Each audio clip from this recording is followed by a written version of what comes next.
তার জন্য অপেক্ষা করছে। সরি বিজন, আমি খুবই দুঃখিত যে বাড়ির কিছু লোকের জন্য না আমার সবসময় লেট হয়ে যায়। আদ্রিতার কথা শোনার পর বিজনের 1 ঘন্টা অপেক্ষা করার অভিযোগ 1 মুহূর্তের মধ্যে মিলিয়ে গিয়েছিল। কি হলো, হাসছো কেন? লটারি পেলে নাকি? লটারি? হ্যাঁ, তুমি আসা মানে আমার কাছে লটারির থেকেও বেশি দাম।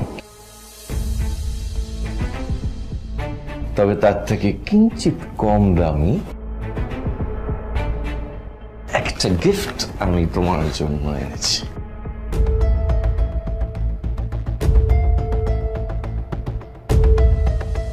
This is a rare diamond necklace for you.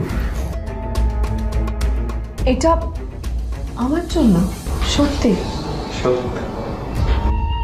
এই শহরে এটা খুঁজে পাওয়া খুব বিরল। Just like you. Like it? Thank you. You're welcome. Thank you for the gift.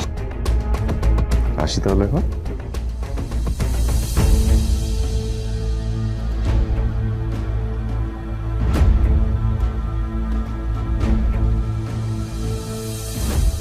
Adrita, আমি আজ পর্যন্ত তোমাকে কোনো রকম উপদেশ দিইনি, কিন্তু আজ আমি তোমাকে বলতে বাধ্য হচ্ছি।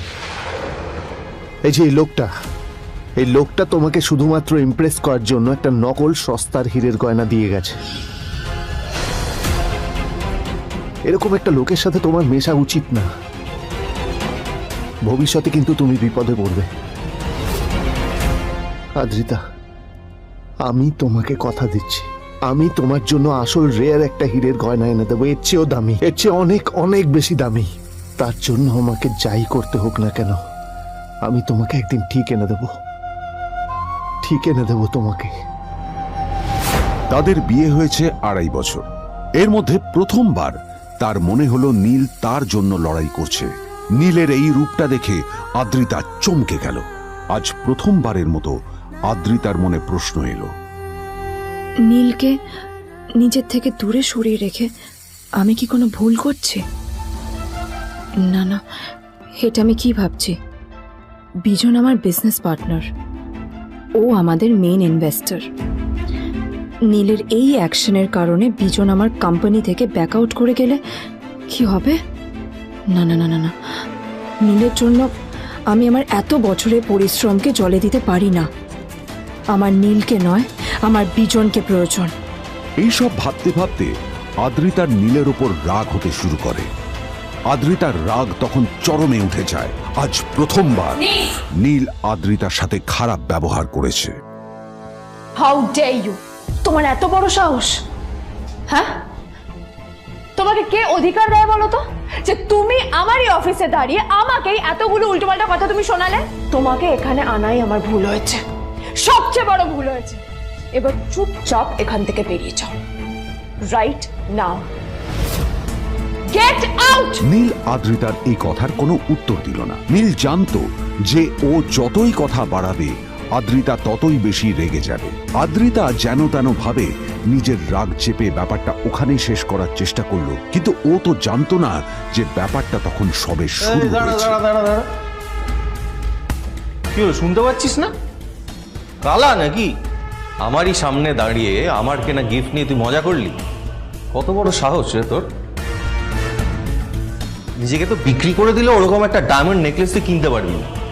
তোর এই গরিবের পারফিউম, সস্তা শার্ট, পায়েটা ফাটা চপ্পল নিয়ে নিজেকে বড় হিরো মনে করছিস? তোর নিজের কত দাম সেটা তোর নিজের জানা উচিত। Zero, big zero. সালা খরচা মাই চল।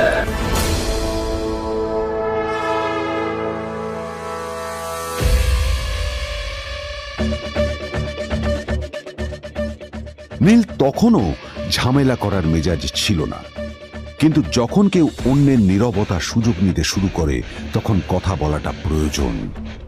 নীল আঙুল তুলে পেছনের দিকে ইশারা করে। প্রথম কথা,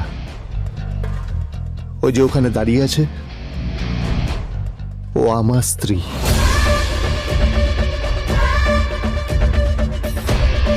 তাই আমার স্ত্রীকে তোমার নেকলেস দেওয়ার কোনো অধিকার নেই।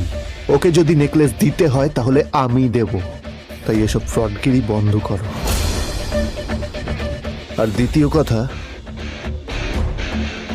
যার পকেটে পয়সা নেই ঝনঝন আওয়াজ করা তার মানায় না।